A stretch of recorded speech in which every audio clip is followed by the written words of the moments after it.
Oh, yeah. Welcome, everybody. My name is Mina Jane, and I am so excited to be here for our Latina Heritage panel with these wonderful authors who I will introduce in just a second. But before we get to that, I just want to say a few things. One is that I'd like to thank the Friends of the Ashland Library for supporting all of our programming. We couldn't do this without them. You can buy signed books from Bank Square Books from any of our authors, and I will put the link in the chat for that. And you can order it anytime because I think, signed books are gold. Also, we partnered with a bunch of libraries to bring this program to you tonight. And those libraries are Bellingham, Canton, Danvers, Dedham, Lexington, Maynard, Norwood, Somerville, Tewksbury, Watertown, Wayland, and Westboro. Oh. As I always tell people, I think that when libraries work together, we can make magic. And obviously tonight is a perfect example of that. Let's see, what else do I have to tell you? Yes, we are going to take questions from the audience. If you have questions, put them in the Q&A. If you have chat, comments, any kind of tech issues, please put them in the chat and I will be paying attention to that. So without too much further ado, let me introduce our wonderful panelists. First of all, Isabel Cañas. Cañas. Okay, I want to make sure I'm saying things correctly today. Well, on always. I'm not going to say too much about you, except that you write speculative fiction, which is so interesting, and that you have lived in Mexico, Scotland, Egypt, and Turkey. I want to hear all about your travels. Romina Garber is a New York Times and international best-selling author, and she has been writing since she was 16. For college she started, and she's been writing ever since, which I think is amazing. Priscilla Oliveras is a faculty member teaching classes on romance writing, which I think is also amazing because I feel like we've made it. Us romance readers have made it. Caridad Piñeiro is a transplanted Long Island girl who has fallen in love with the Jersey Shore. She is the founding member of Liberty States Fiction Writers and has presented workshops all over, which is so interesting because she takes the knowledge that she has and she teaches it to others. And I think that's phenomenal. So welcome, everybody. Thank you so much for being here. Thank you for having us. So I'm going to start off with a quick question and get us started. So I would like to know if you could just tell us a little bit about your own heritage, your own Hispanic heritage, and we will talk about nomenclature in a little bit. So I'm going to start with Caridad. Well, hi, and welcome, everybody. Thank you for joining us. I was actually born in Havana, Cuba, and my parents and the rest of the family came here during the Cuban diaspora of the 60s. I did grow up on Long Island in Levittown, which was a very unique experience since it was the nation's first planned development. And I started writing in the 5th grade and kept on going all the way through college and law school. And I was lucky enough to have my first book published in 1999 when it helped launch the nation's first Latino romance line, Encanto, which lasted for about 2 years. And, I've been writing ever since. I'm a New York Times and USA Today bestseller with 1 million books sold. And I try to always include different aspects of not only my Cuban culture, but I've been very lucky to spend a great deal of time in Mexico when I was there on business. So I've written stories that incorporate aspects of Mexican culture as well. And for me, it's just, so important for me to show that culture. And my latest book, which is I'm going to show you, is The Family She Never Met, actually has a lot of real life stories about what my Cuban family experienced when we came here from Cuba and the sense of abandonment and change that came to us in this new country, which was very welcoming. But despite that, there was still trauma from having to leave the country where we were born and where we had expected to live the rest of our lives. And so I've had a very unique experience in that, even though I'm not even first generation, I've also basically grown up in very Anglo, I guess, or you would say neighborhoods where I think people call it code switching, where, I was one person outside the door. In fact, my nickname is Charity, and a lot of people call me that. And then I became Cari or Caridad in the moment that door closed inside the house. It was a very different culture, just separated by that door.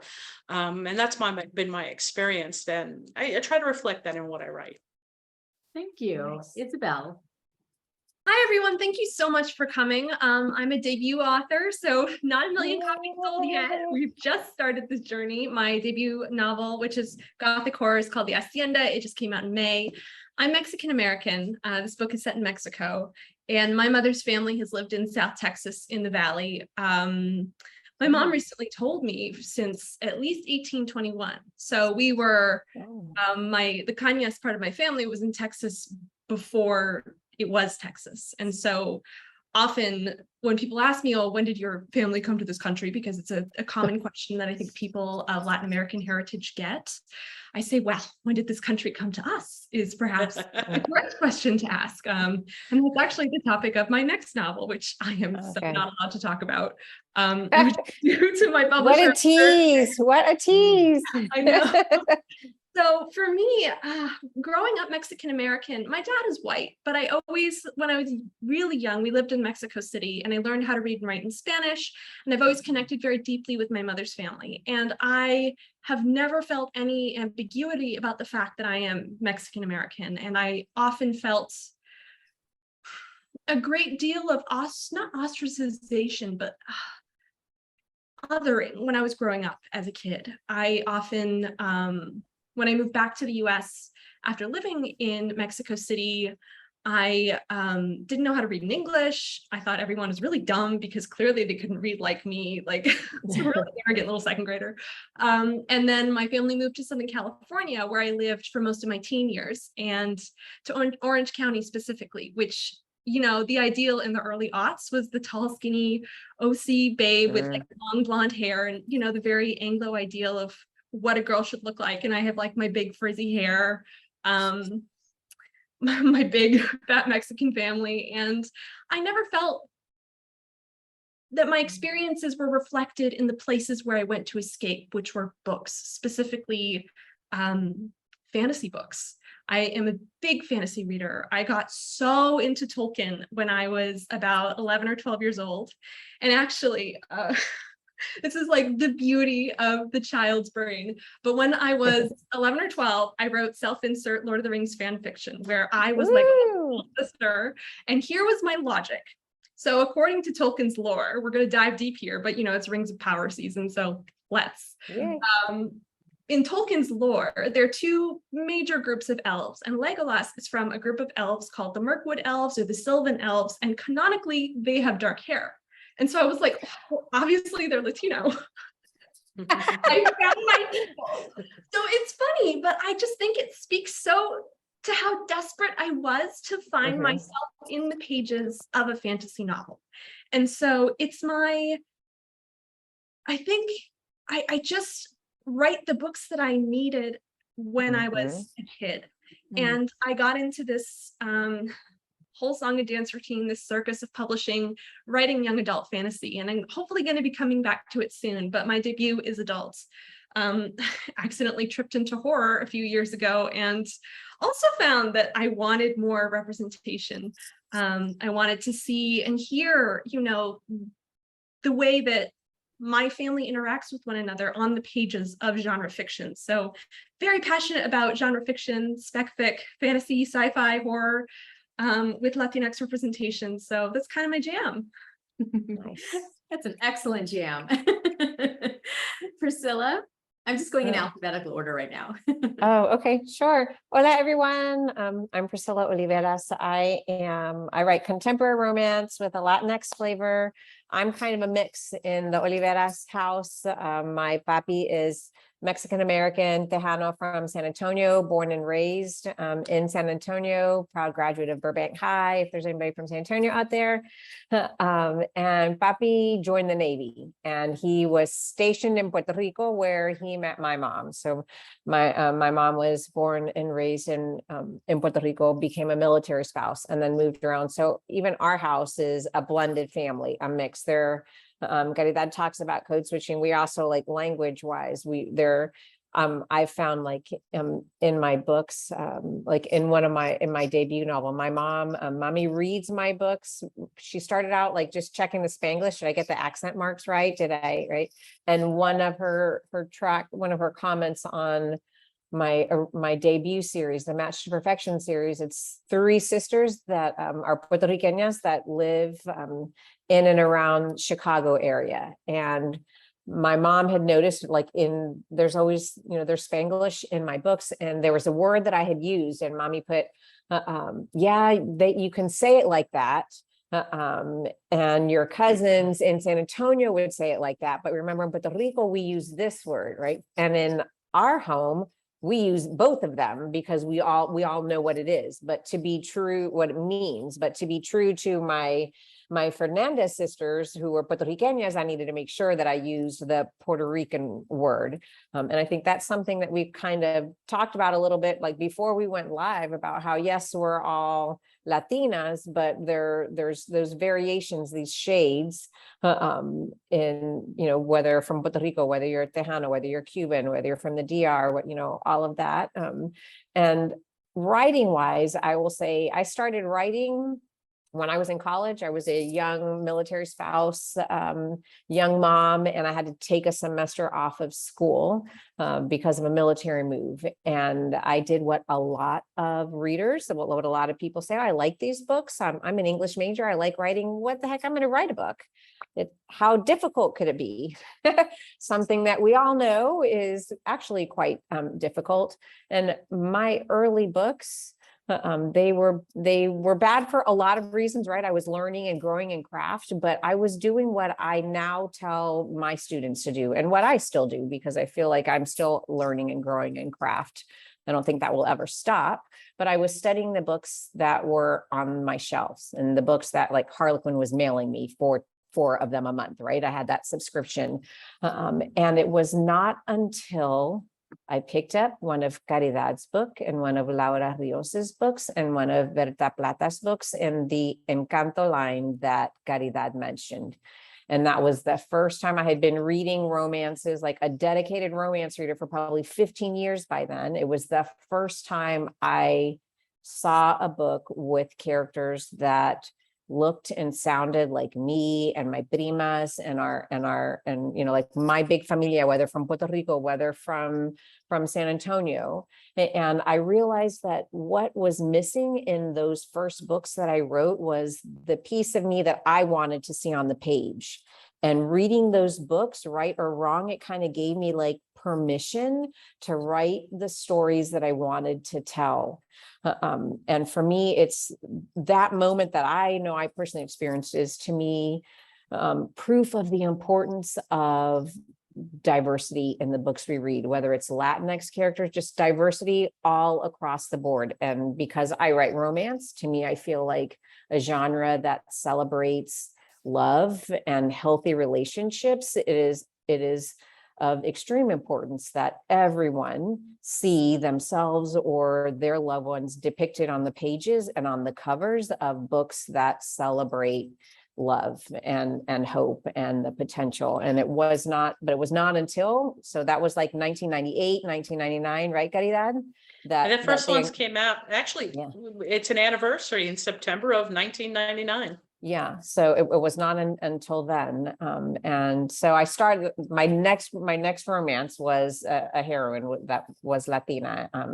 And that was the first romance of mine that actually finaled in what used to be the Golden Heart. Yes, I know my craft had improved, but I honestly believe it was because I was finally writing the stories that I really wanted to tell, and not just the stories that I believed were all that would sell or were all that would be published. And so my newest books are West Side Love Story. And this one's coming out November 1st. It's Kiss Me Catalina. They're actually both set in San Antonio, my papi's hometown. They're my reimaginings of Shakespeare's. This is obviously Romeo and Juliet, and Kiss Me Catalina is Taming of the Shrew. They all revolve around the Capuleta sisters, adopted sisters who form an all-female mariachi band. Thank you. You guys have answered like several of my questions already. Uh-oh. I'll have to tell you, if you haven't read Lobizona, please do it right away. Thank you. So I'm Romina Caridad. Actually, my fiance is from La Habana, Cuba also. Mira para allá. Okay.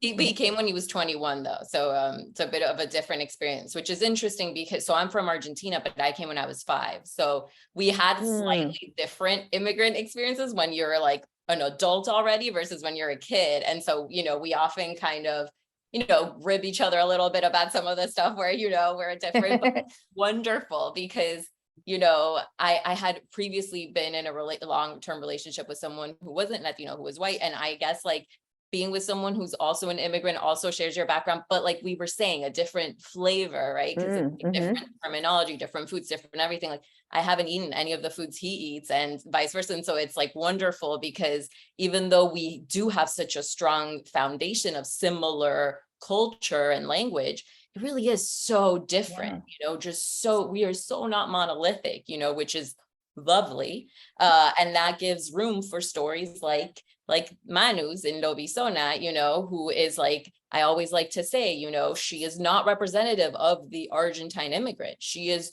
her story, her specific, you know, same as with me, you know, and that's such an important distinction to make. So, you know, I came here at 5. We became citizens when I was like 16.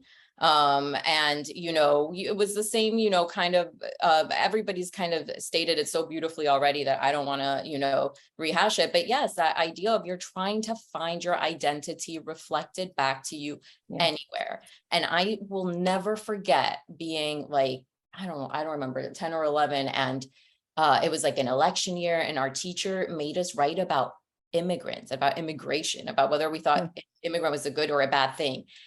And I read my essay to my mom that night and I had to translate everything because she didn't speak English. And by the end of it, she looked at me and she's like, "You are an immigrant." And I was like, "Huh? What's an immigrant?" Literally after I'd finished writing the entire essay. Oh, wow. And that's when I realized I don't see me. I don't see immigrant. I don't understand what that means. I don't realize it's me because like, I wasn't like, I don't think I was like a super dumb kid, like, you know, or whatever, you know, or distracted or anything. I think I was really trying and I was focused, but I wasn't making those human identity level connections that only art really can give us, you know, only seeing ourselves can really give us. And you know, it frustrates me so much that art is the first thing that gets, you know, slashed, just disregarded, because this is an identity. Like until, you know, I will never for the rest of my life forget my mother's look in that moment, because it was like, I was so used to impressing her. And the way she looked at me was such like pity, but also like,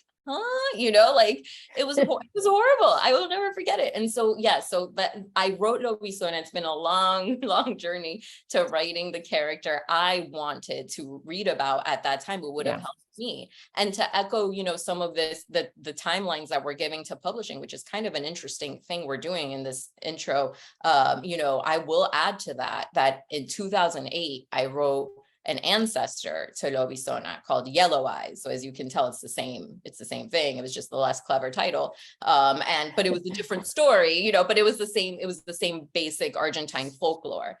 And I will never forget, you know, I got roundly rejected by agents, and was one agent who I really respected, you know, and I don't have to tell you that white, cisgender male, like, you know, and big title, everything says to me, you know, quite frankly, kids in the US don't want to read about Argentine immigrants. They just don't care about stories. And I was like, do you not realize that I am an Argentine immigrant? Like, you're not talking about my story now. Now you crossed a line into like my identity, and you're saying my story does not matter. Land, you know, like it's and so that was and it shut me down. I was not published yet. It shut me down. I never again wrote another Latina character. I just wrote like, you know, whatever was expected and fantasy stuff and this and that and other worlds where like it was other races and other, because it broke something in me. And it took until 2017 when what was going on in this country, the horrors that were going on at the border in this country, just brought back so much, you know, and of that moment, and of like, wow, I did not fight to say, no, we are worthy. Our story is worthy. I didn't fight. I Right. just shut down. And what if I had fought, you know, like, I don't think my story alone would have made a difference, but if a lot of tiny candles flickered on, you know, it does. And so it made me realize, like, we have to stop backing off. We have to fight. And obviously, you know, Lobizona is being challenged in bans all over. So like, you know, it's sad to see that, like, proving that man right, you know, that there's still not a place on the shelf for those stories. But I do think that chats like these, like, help us fight back and say, no, because we hear from We the have to keep talking. you know, we hear it. Yeah, Right. yeah. So Yeah. yeah. Yes. Wow. I have so many questions just from just all the things that you said, but I'm going to go back to what we said about the nomenclature, because it is something that we discussed in terms of titling this program. And I would like to really talk about why is there this discussion going on about Hispanic, Latinx, Latina, Latino, and other possible names for a culture that is so diverse? Isabel, I'm going to start with you. What do you think about this? So I think we spoke earlier about how we're not a monolith. And I think inclusivity is also something that's really important to me personally. And I think there might be a generational thing too. As a millennial and as somebody who has a lot of friends who are Gen Z, who are queer, who are non-gender conforming, I believe passionately that our terms should be inclusive, and so the people who want to use them will use them, and using them more often, like the they them pronoun in English, and providing one's pronouns in English just makes it more normal, and therefore people aren't automatically outing themselves or othering themselves when they choose to use it for themselves. So I personally like to use Latinx sometimes. I sometimes use Latine with an E at the end, so that in Spanish, you don't have that gender binary of Latino or Latina. I personally am a Latina cisgendered woman. I use Mexican American when I want to be specific. I think depending on what context, I had this conversation with my sister recently, actually, because she was kind of like, what's the deal with Latinx? Like, you know, why would we use this? And I basically said what I just said now. And I think really it just depends on the context you're in. When you're in a room like this, where there is diversity up the wazoo, maybe you will use one of the broader umbrella terms. If you're in a room full of Mexican Americans, maybe you'll say Chicano, maybe you'll say Chicanx, maybe you'll say Latino, maybe you'll say Mexican American. I think it just really depends. And I also, just because I never assume someone's gender identity, I never want to assume like, oh, hey, we're all Latinas here, because, you know, maybe somebody's not. And I think, I don't know, it's something that's really important to me personally. So it's very personal. I personally like to say Latinx Heritage Month because that also encompasses people who are from Latin America who don't speak Spanish. So Hispanic kind of necessarily excludes them. Brazilians, Haitians fall under that banner. So that's me. Thank you. Is Priscilla? Can I just say ditto? No. I agree that it's personal. I think it's like, you know, a personal choice. I do think it's generational, you know, as well. For me, personally, whether it's this term or we're talking about something else, I personally want to be more, you know, more welcoming, more inclusive. Don't want anybody to ever feel like they're left out or they're on the outside. So I agree, like that switching, trying to use more they and them when I'm not sure what, you know, how someone identifies, or how a group might, you know, more people in the group might identify. So to me, I mean, my tagline is contemporary romance with a Latinx flavor. That's what's on any of my swag, that, you know, come to my signing and I'll give you a jar opener, and that's what it's going to say, right, with my website. Again, because for me, that's important to not have to not feel like I'm doing something I will be honest, like with my books, my first series, the Spanish is italicized, because in my mind, what I was thinking was, You know, if you listen to the audio, the narrator, you know, goes back and forth, habla español, then she speaks English, like, right? She can flow back and forth and the reader can hear it. And I thought, well, I want, if the reader's reading my book, I want them to, what cue can I give them to make sure that they're kind of hearing it and in Spanish in their head. However, as I started, you know, as I became a published author and then started really talking with more and doing more research, there is a strong contingent that feels that italicizing Spanish is another form of othering. And for me, it's important. Yes, I'm writing for any romance reader, or if you're a non-romance reader and you want to try one, sure, try mine, thanks. Right? But so all readers, but I would be disingenuous if I didn't say, like, if I have to picture a reader after my parents and, you know, my loved ones, if I'm just picturing I am thinking of the young girl at the Texas Book Festival that came to my signing and had Rosa's book, her Perfect Affair, and like leaned over the table to get closer to me, to share like how much it meant to her to read my debut, His Perfect Partner, and to see people like her and her sisters, you know, depicted. But so to me, if I'm italicizing the Spanish because I want a non-speaker to hear it in Spanish, but that reader feels othered, that I don't want that. So my newer books don't have it italicized, because so for me, using Latinx or using they, them, or it's all about me, for me, it's important to welcome others into, you know, whatever I'm doing, this space or my books or, you know, anything else. Thank you. Romina? Yeah, I piggybacking on that, I didn't italicize the Spanish in Lobizona. And I did get a little bit of, you know, resistance on like certain terms like mate, you know, Argentines drink mate, and it's like a tea that's like in a calabaza gourd with like a sifter spoon for anybody who's is not familiar, and like you know, strain it. And they were like, well, people are going to read it as mate. And I was like, Yeah. don't care, frankly. I don't care if they read it as mate, because then they'll have to figure it out. How many of us have to come to a new country where we don't speak the language, the culture, and we figure it out through context? Yeah. What better way to figure things out to context than in the hands of an author who's gonna like take care of you, you know? So Right. I've actually gotten flack from readers who don't speak Spanish, who've been pissed at the amount of Spanish in this, and that sometimes it's not translated.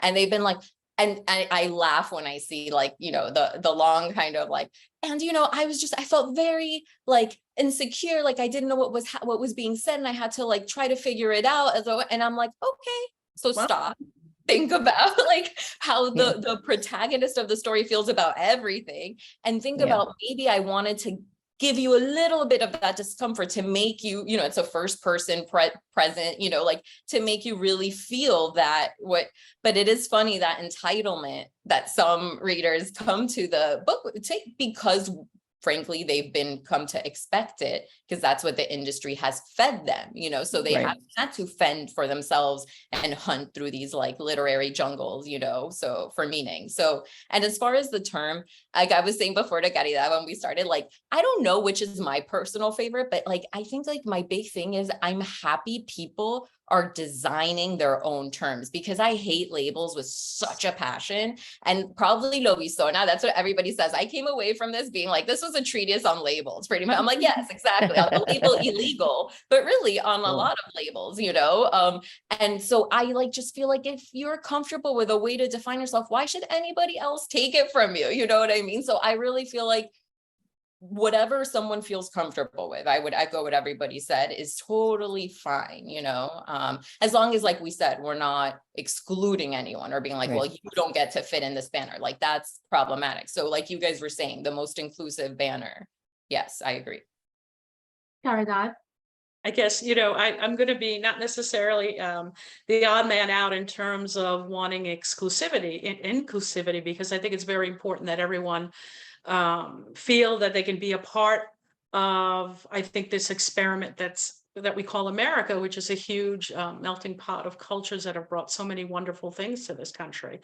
But as I mentioned, I have a problem with Latinx in that X is a very not common letter in the Spanish language. And I mean, a very large group of Hispanics. I mean, I think the polls show that, or Latinos, whatever we want to call ourselves, really don't like that term. It's like 94%. And so I don't use it because I don't want to alienate that 94% of Latinos who see that and see that as being something that's being forced on them by a certain sector. And I'd rather that, like Romina and everybody else said, that people picked a term that they were comfortable with. And I like the idea, we were talking about this, the Latina with an E, which is much more common in the language, sounds much more natural when people say it. But again, I think it's your own private choice as to,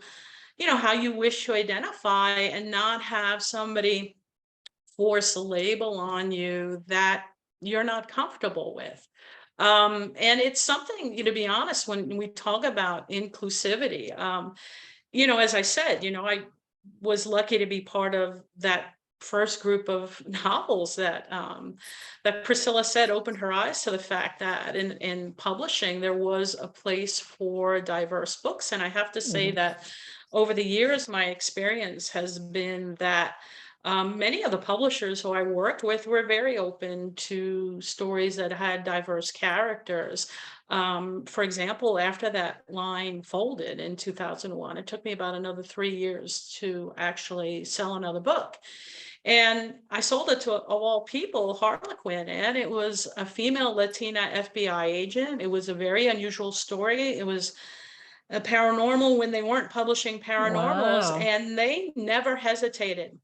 And the most rewarding thing was having Harlequin readers who, up until then, really had not experienced diverse characters, really, except for, the Latin lover stereotypes kind of in some of the Presents books, respond and say, wow, it was so nice to have this different heroine. And to date, that's one of my best-selling books, because and people really responded to the fact that this was a different character. Not only that, the breaking of the mold of having the hero who was the law enforcement character. It was the heroine who was the one who was kick-ass and really, I won't ruin the book, but there's a twist at the end. And so, over the years, there have been so many opportunities, and for the most part, a lot of them have been where I'm writing diverse characters. But the other thing that I don't want us to foreclose is us doing books that don't have Latinas, because at the end of the day, we're writers.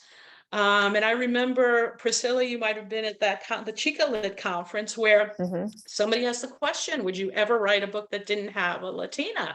And I said, not only would I have, and somebody got up and walked out of the audience. And to me, it's like, we're writers. I love that we're writing diverse things, but I also want to say to people who are out there who are Latinos and don't know what their place is and aren't sure, this just write what's in your heart, like Priscilla did. And no matter what it is, it'll resonate with readers. It's the passion you put into the stories that's most important.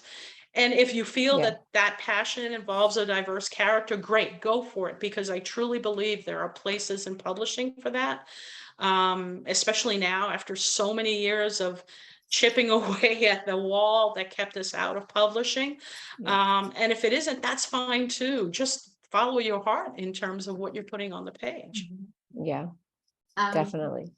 So Sue asked the question, which actually relates to my next question as well, is she'd like to hear your reflections on the TV series Jane the Virgin, in which Jane struggles to be recognized as a writer of romance as opposed to more high concept fiction. And as a romance reader, this is like catnip to me, because I want to know, and not just romance, but like, does your heritage have anything to do with what was available to you to write when you started writing, keeping in mind, Caridad, what you had said about, you're a writer, you write everything, but like I'm going to say I'm being Indian. I was just like, so thrilled to see Indian romance. And I was just like, oh, nobody ever writes sex scenes of Indians. And then you hear the parents being like, oh, you know. So I was just kind of wondering if there was any pressure for you to write in certain ways or certain genres or subgenres because of your heritage. And then of course, how your thoughts on Jane the Virgin and writing romance. So I'm going to start with Priscilla. Well, I would say it's not just Jane who struggles with that romance. Like, for how long ago there used to be like the book covers, right? Like you didn't want people to see what you were reading. I think romance is kind of like that, like that redheaded stepchild, right? Or whatever you want to use, like belittled as a romance. I could like totally get on a soapbox here about how underappreciated romance is. So I will try really hard not to. But for a long time, romance has been like the bestseller in mass market. It's, but I honestly feel that it's, it has to deal with, like, for so long in publishing, it's that white cisgendered male, like the patriarchy, and romance has predominantly, it's growing. Yes, there are more male readers and it's more diverse, but it has been predominantly like written by women for women. It's a place where, women, especially in today's romance, as it has changed, as our genre has changed, it's not all, you still see like the old bodice rippers. I think with the advent of self-publishing, the beauty of the romance genre is if there's something you want to read, you're going to find it out there, right? But predominantly today's romance is about what I believe, healthy relationships, strong female characters, right? So it's no longer the little virgin that needs to be saved by this man, right? She might be saving him, or they might be saving each other, or hell, neither one of them needs to be saved. But they, together, they at the end of the book, they are strong characters capable of being on their own, but they make each other, like, they improve, they're happy, right? And so there's no I feel like in a genre where women are sexually active, and where women, it's you're talking about getting pleasure in any kind of way, whether it doesn't have to be sexual, but in life, and pursuing her dreams. For whatever reason, society has, like, denigrates that genre. I think, just like we've been talking about how the improving diversity, and how the genre, our genre, and really publishing is heeding that call for diversity. We're also, heeding the call of, and within the romance genre of, the way society's changed. You hear now talk about, in books, there is a mention in somehow about contraception and saying no, and consent, and all those things. It's important that you would not have heard about before. So I guess in a nutshell, that I think the answer to Sue's question would be, like, for too long, the patriarchy has been in charge, and the gatekeepers, and thankfully, we're seeing more and more an end to that. Mm-hmm. Romina? Yeah, I love how you put that. I completely agree with that. And I would add, as far as like what you were saying about being put in a box or not. I find that, and I guess it's because I'm Latina and this is about a Latina character, but people are constantly classifying Lobizona as magical realism.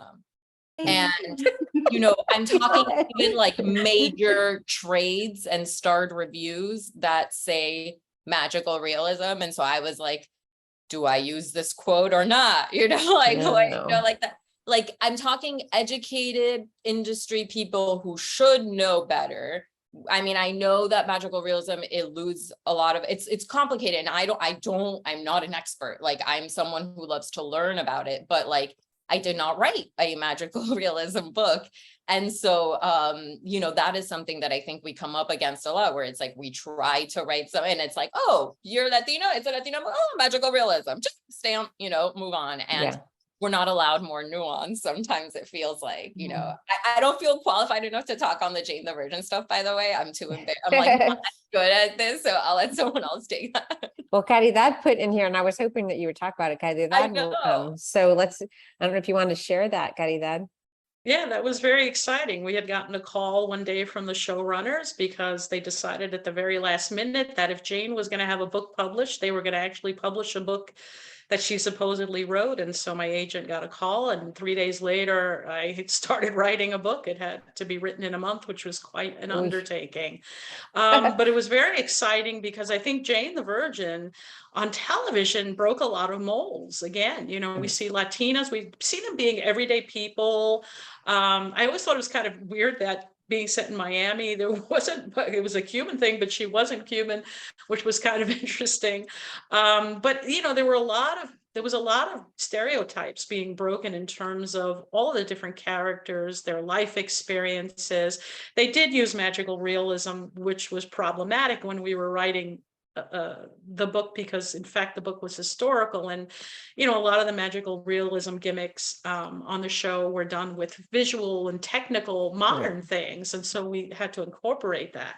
But I thought it was an absolutely wonderful show that really kind of got a lot of people who wouldn't normally watch that show because of the unique premise, because of the whole thing being like an over-the-top telenovela that I think Latinas, and more so than, you know, than males, are used to that. You know, my grandmother would watch the telenovelas, my mother would watch, and so it was part of our natural part of culture.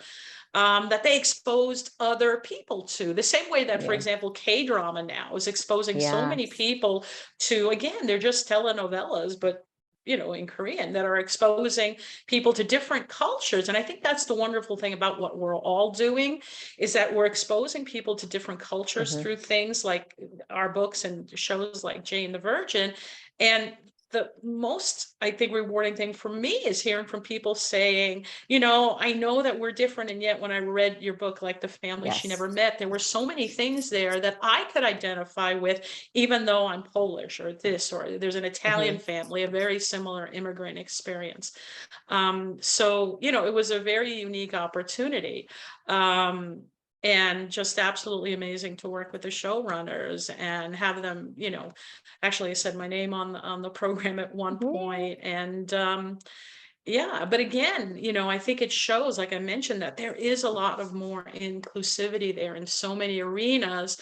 And I just, you know, wish that when I look at mainstream television, though, I still don't see that. When I look at the cable programs, I still don't see that. And so I think publishing is making the inroads first.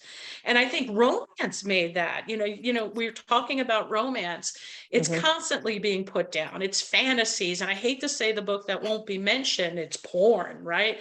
It created such a bad perception of something that we had tried so hard to change, to make people realize it's not just about the sex in the books. It's about partnerships, about people coming together and respecting each other. And I think that's what modern romance, as Priscilla so aptly said, that's what modern romance is about. It's about women in new roles, exploring what they want and finding partners who respect that. Respect their choices and are supportive of what they're doing. And that's what modern romance is. And I, when people say, oh, but women, you know, they think that this is what their heroes are going to be like, their husbands and their boyfriends be, they read this and it's unrealistic. And to me, it's kind of like, so, but when somebody reads James Bond or, you know, an Ian Fleming book, you don't think that the man is going to believe that that's what life should be like, right? I mean, it's such a chauvinistic attitude to think that women can't separate, you know, that escapism, Fantasy and from fantasy from reality. And I think, it's just, it is such a chauvinistic thing. And sadly, it's not limited to men, because I can't tell you how many times I'm in a bookstore and somebody says, oh, I don't read that trash, you know, or they ask me, well, when are you going to write a real book? I've written 70. I think one of them had to have been real along the way, right? So it's very frustrating, because they treat you, even publishing, as a second-class citizen. If we look at the advances that women get in romance, it's generally far lower than a male would get for a book. So I think, Can I interrupt and ask one thing? Do you think that that's even more so for somebody writing from the Latin perspective or the Hispanic perspective? Or diverse? diverse. No. or I would say, well, are you asking if an Anglo author advance would be more than a Latinx or diverse advance? Is that what you're asking? I'm thinking more about the respect part of it. Like, Okay. there's like, there's already a sort of disrespect for these genres, like mystery, if it's not mystery thriller or literary fiction, there's already like, a little bit of so if you're a diverse author, is there even less respect because you're writing a diverse character and story? I don't feel like, I don't think I've had like disrespect. If anything, I have had like a reader, I was on a panel at a book festival, and I had it, and they didn't say it in a rude way. I think it was for this person an honest question, but it was, if they are not Latinx, were they going to be able to relate to my book, like to the people in my book? Frankly, like the short answer is, oh, I couldn't relate to the characters. right. And frankly, like tongue in cheek is, if you can relate to a vampire or a shapeshifter, I think you can relate to my Latinx characters, right? But at its heart, my response is it's a romance, and being Latinx is part of who they are, but it's not all of who they are. And to me, to a point kind of that Caridad made a little while ago, what my hope is with my books is, if you're Latinx, because like if you read this, that they're Mexican American, and so there's not really much Puerto Rican, right, from Puerto Rico in my Queens of Mariachi series. But my hope is, if you're Latinx and you read it, you feel a little bit like you spent some time with someone under our big Latinx umbrella. But if you're not, I hope you read it and you enjoy the experience of that cultural thread, right? That you finish feeling like you've made new friends, that hopefully goes on your keeper shelf and you want to, revisit them again and reread it, but that you have at least gotten a little bit of an appreciation for their culture. But really, like what you had said, Caridad, earlier, is yes, I think you will find that we have more in common than we have differences. Right. So yes, you'll learn a little bit, you'll get to experience a little bit about the different cultures in all of our books, but to me, that's helping all of us like to expand our knowledge, to expand our appreciation of all the other, the differences that are among us. Isabel, I want to know why you had such a strong reaction to when Romina said magical realism. Okay, so for those of you who don't know in the audience, The Hacienda is a Gothic horror novel. It's about a young woman in 19th century Mexico who makes an advantageous marriage to a handsome widower whose first wife died mysteriously, moves to his hacienda in the middle of the remote countryside, and soon discovers, after her husband leaves to go back to the capital, that it is deeply haunted. And so she needs an exorcism. And so she goes into town to seek the help of a local priest, who it turns out moonlights as a witch. There are no magical realism elements in this book. It's horror. There is some fantasy in that there is witchcraft in this book. It has many aspects of historical. There's a romance subplot. It is forbidden romance. So if you're into Fleabag season 2, this might be your catnip. But I just was, when I began writing, I felt very pressured to write literary fiction and magical realism because of experiences I had in my education, where literary fiction especially was held on this great pedestal as the only kind of writing that was really worth anything. So I thought, okay, fine, I'll try it. Hated it. I can't. It's not my DNA. So when I finally pivoted and found myself in fantasy, I became a writer, the writer I was meant to be. And it's just where I find, and in genre fiction more generally, is where I find the most joy as a writer. And it's where I am my full self. And like Caridad said, the passion really shines through and resonates in the work. My experience with the Hacienda, going out into the world and being called magical realism, unfortunately did not surprise me, because I was always very wary moving in genre fiction spaces where people wrote fantasy and sci-fi, that as usually the only Latina in the room, they would assume I wrote magical realism, or they would call my writing magical realism, where I'm like, no, bro, this is straight up fantasy. Like it's fantasy. period. So I have pushed so hard against it. It is so hard to hold my tongue. Reviews are for readers and definitely not for writers, but when one like pops up on my radar somehow, or my publicist unwittingly like sends one my way in a roundup of articles that my book has appeared in, I get very frustrated because my heritage has impacted my ability to break into publishing deeply. I was often very frustrated by how much of an easier time my white peers had compared to me and other BIPOC writers when I was a member of a Pitch Wars class. So it's a now defunct, unfortunately, mentorship program.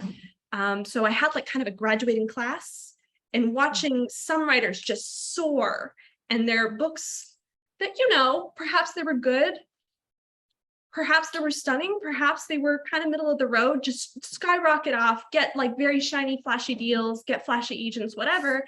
And me and the other writers with marginalized backgrounds had to work so much harder to break in.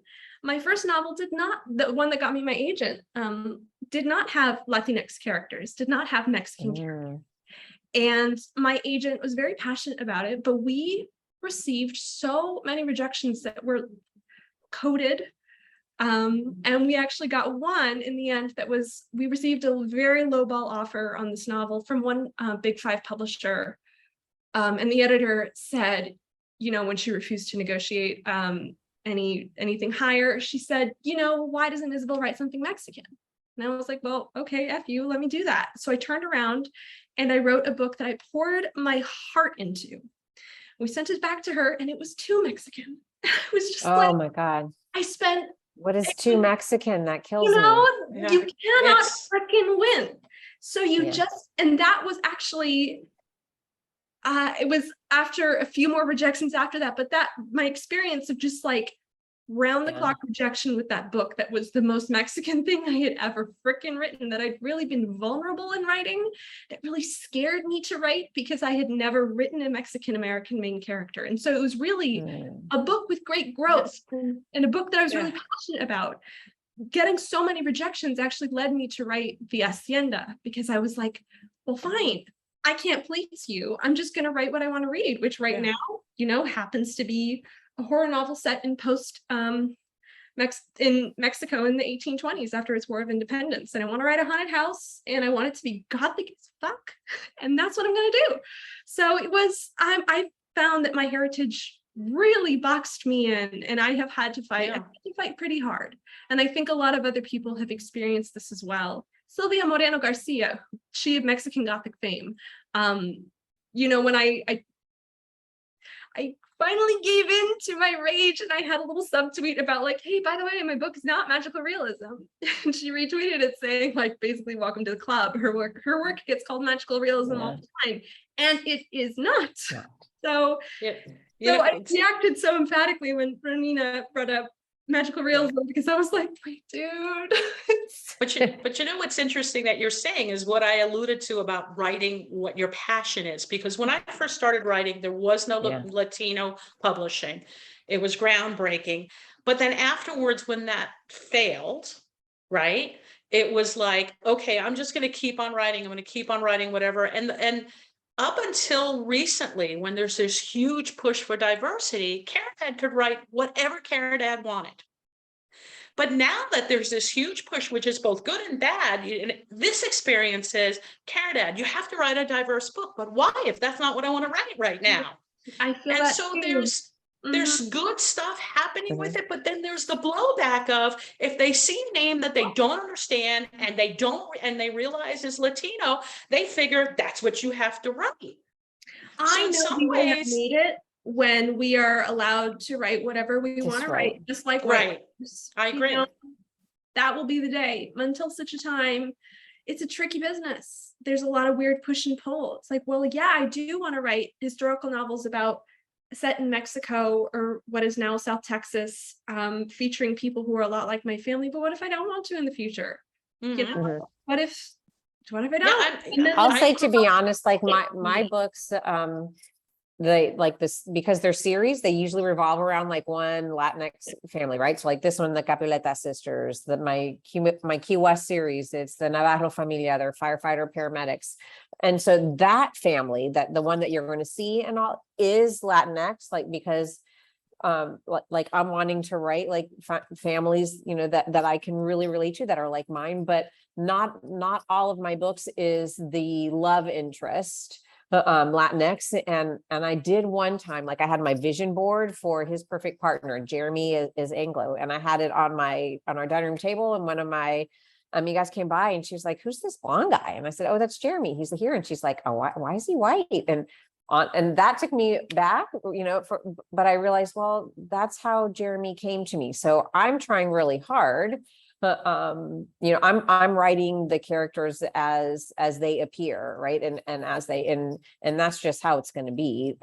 Thankfully, I haven't had an editor say, "Well, no, how come they're both not Latinx?" Right? They're just, and that's what I will, for me, that's my plan. I don't want, we have enough roadblocks that other people are throwing away. Like when it comes to creativity, I'm going to write the stories and the people that, you know, that resonate, that come dancing or running or whatever it is that they're doing, right, when they show up in my head, because those are the people that are speaking to me.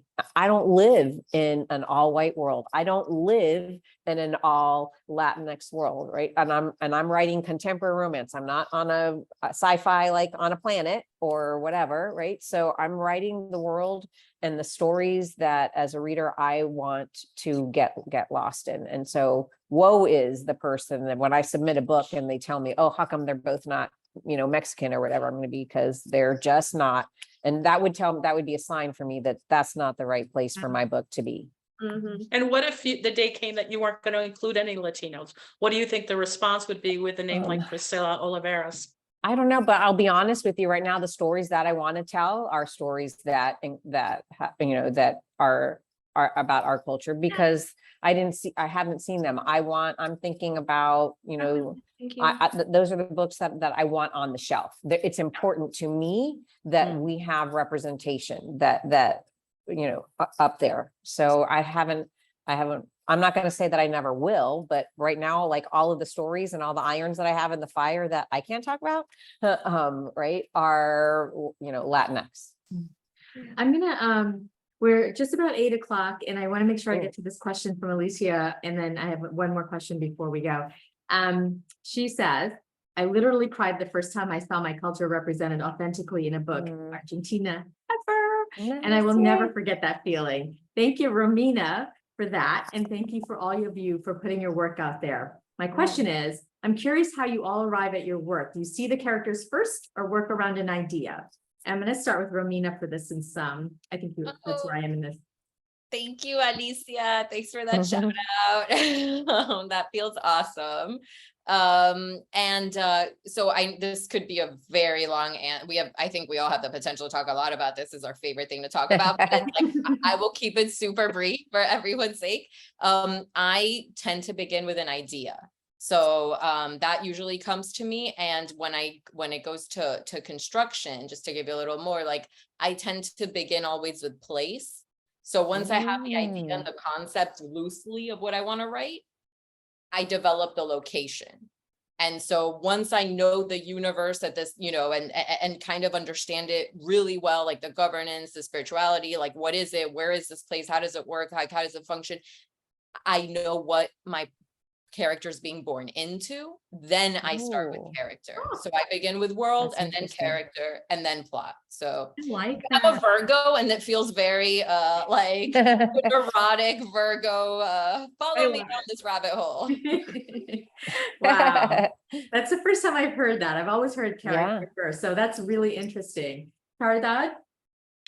I usually start with a character, and it's weird because it's almost always the female character who comes to me, and I kind of get an impression of what she's like and what she's doing, and then craft the story. But I also have situations where I'm asked to, like the Jane the Virgin thing, to work on a project where the story's already laid out and the characters are already laid out and I'm writing the story.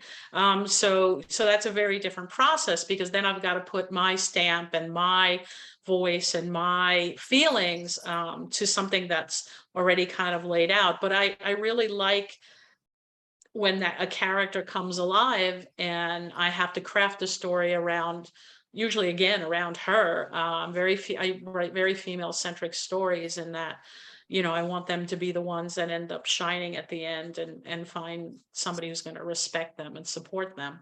And that's basically the process. After I get that character and a strong idea of what she is and what she wants to accomplish in life, then I craft the story around her.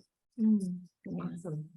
Isabel, I have to tell you that we cannot keep the hacienda in the library. It's always out. Ooh, Oh, that nice. brings me so much joy. So the hacienda is actually a perfect example of how I am a very vibes forward author as a Scorpio. I'm like, what do I want? And for this one, it was like, I want something spooky.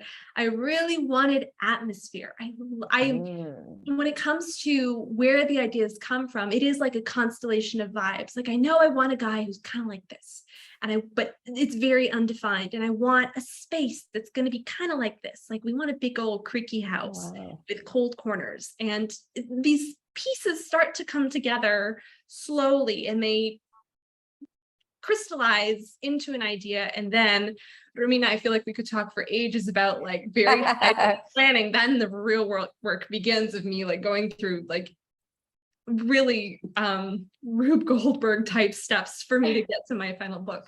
But like, for example, one of my yet to be announced projects on the horizon came to me in a dream. I had a nightmare about very on brand for me, a creaky old haunted house, and there was this ghost. So I ended up playing with the ghost. I woke up out of that dream and I was like, so that ghost was totally my boyfriend. I met his family. They ended up being really nice, but I was so scared at the beginning.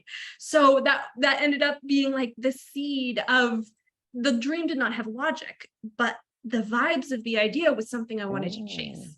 So usually that's how it happens. Like just a little snatch of an idea when I'm reading something else, or I'm like on a run in the park, just little baby things, and I write them all down. I'm so meticulous, never letting one of these things flit away into the ether. I'm like, no, come here, sit down, you're getting committed to paper, and then eventually I'll come back to you. So that's how it all starts for me. That's good advice about like keeping notes. Like I have notes on my phone, or right. An evangelist about notes. Yeah. Always keep a good book. Mine is mostly character. There's only one, my Keys to Love series, that was set in Key West. And that was just, I grew up junior high, high school, and early college years when I would go home was Key West. And so I knew I always wanted to set a series there. So my Keys to Love series, it started with setting, but then I right away moved to character. Okay, who is it? And the Navajo Familia came to me. They're all firefighter paramedics. But my debut series, The Match to Perfection, it was Yasmin, the oldest sister, book one. She's a Broadway dancer. Like she just kind of showed up. And as I start talking to her, then I, oh, you've got two sisters. Oh, right. And my Queens of Mariachi series, that the idea came to me several years ago. Sabrina Soul, she's also Annette Chavez Macias, her women's fiction debut, Big Chicas Don't Cry, just released. I totally recommend that. But Sabrina/Annette sent me a text message and she said, hey, Pris, I saw this online and I immediately thought of you. And it was a link to an interview with an all-female mariachi band in California. It was just like 2.5-minute interview on a local TV station. But before it was over, I was like, oh my gosh, I have some sisters. Like I know that but because my papi's from San Antonio, I knew if I'm writing mariachis, I'm writing it in like the city that I know and love. Right. So these girls are going to be from San Antonio. And then for me, it snowballs from there. Okay. So it's a group of sisters. I had done blood family with the Navarros and with the Fernandez. So I wanted to explore the idea of found family. And so I did a lot of research into adoption and calling DFAS in San Antonio to get information and could this happen and all of that. But it all just kind of snowballed. Okay, so they're in a mariachi band, like what could be happening? Maybe they enter a competition because they want some money to help, like with their parents. Oh yeah, they have a community center, and then, right, you need to have conflict. So I was like, okay, so yeah, all the other bands want to beat them, but how can I make it personal? Maybe there's another band and there's a family and there's some bad blood. And then it was like, oh my gosh, like feuding families, like Romeo and Juliet, right? And then it just kind of snowballs, snowballed from there. But it's all about, for me, 99% of the books that are on my keeper shelf are there because of the characters, because I want to go visit them again. I've either like Hot Target, Suzanne Brockman, I want to spend some time with Cosmo. So I might be dusting in that room, come back an hour later, I'm no longer dusting, I'm sitting on the floor, and now I'm just reading a chapter to visit Cosmo, right? That's what I want. I hope my books are on a reader's shelf and they're cleaning on a Saturday morning and they got that cleaning music going, but all of a sudden they're reading my book because, oh wait, I gotta just touch base with them. So it's all about the people and feeling like you've met new friends. Well, Priscilla, we're gonna have to have a long talk about Cosmo at some point. Oh my gosh, I have he's thoughts. mine. He's my book boyfriend. Sorry, you can't have him. Okay, I'm a Prince Joe guy. I'm a Prince Joe woman. Ooh. Anyways, so my last question to you is to recommend a book or author by somebody who's not on this panel of Hispanic background. Caridad? I would definitely recommend my friend Julia Monte, who has a number of books. She is of Argentinian descent. There isn't one that isn't a fabulous book. She really comes across with the culture and the emotion. And she has a couple that are all related in the wine country. So I would definitely tell you to check her out. Awesome, I will. Isabel? So I'm going to go for, I feel like there are lots of cool debuts that are coming out in 2023 and 2024 that I'm starting to hear about, that I'm very excited about. But I want to reach back a few years to a book called Itza, Itza, by Rios de la Luz, which is a book about witches. She's a Mexican-American writer, and it's a book that delves into, so trigger warnings, trauma, water magic, witchcraft, families, women's relationships. It's a very grounding book if you are of Mexican descent. It was one of those books where I read it and I was like, oh my God, I wanted to cry, because I was like, I don't just feel seen, I feel known. So it's called Itza, Itza, by Rios de la Luz. Really, really good. Awesome, I'm writing these down. Priscilla? Okay, I think I lost and then I came back in, so I don't know if I disappeared for a second, but for me, I would say if you're looking for romance, if you're on social media, follow the hashtag LatinxRom, ROM, and there are quite a few of us Latinx romance authors who will use that.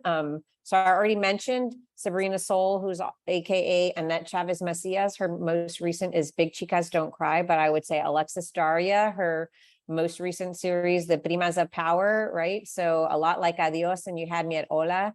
Mia Sosa, I think she's like a queen of rom-com. Mia has like studied rom-com beats, like rom-com films. And I think she like knows how to hit every mark. That's The Wedding Crasher and The Worst Best Man. Adriana Herrera writes LGBTQ plus and, male, female contemporary romance. Her Dreamer series is amazing. She's got a new one that's coming out in October. It's called On the Hustle. But she also, her first historical romance, Caribbean Heiress in Paris, came out in June, and it is the first book in a 3-book series.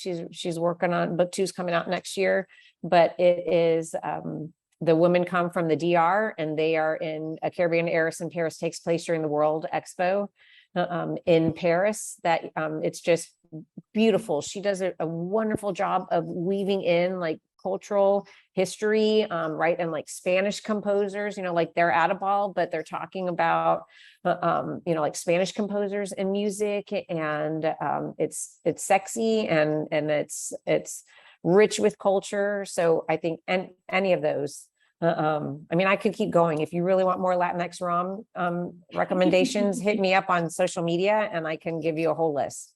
I wrote everything down. Romina?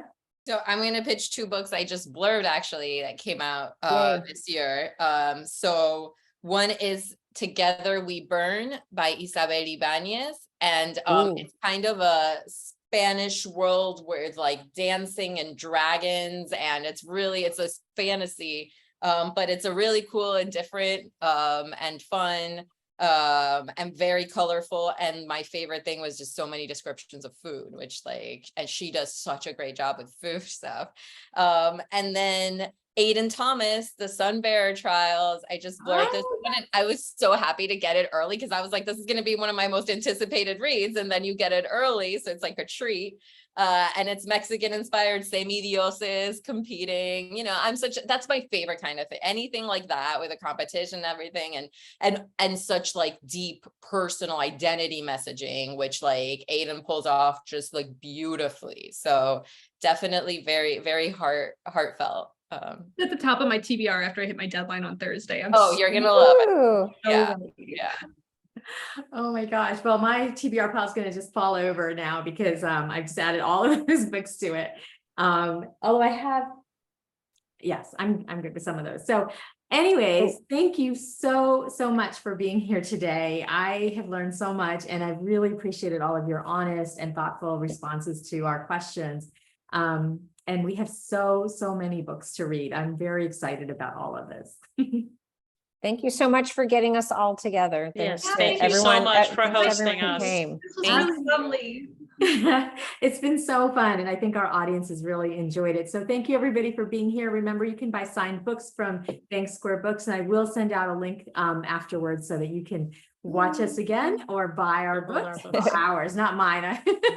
Awesome. I love it. And thank you again, authors, for being here. It's been a pleasure to talk with you and learn a little bit more about you.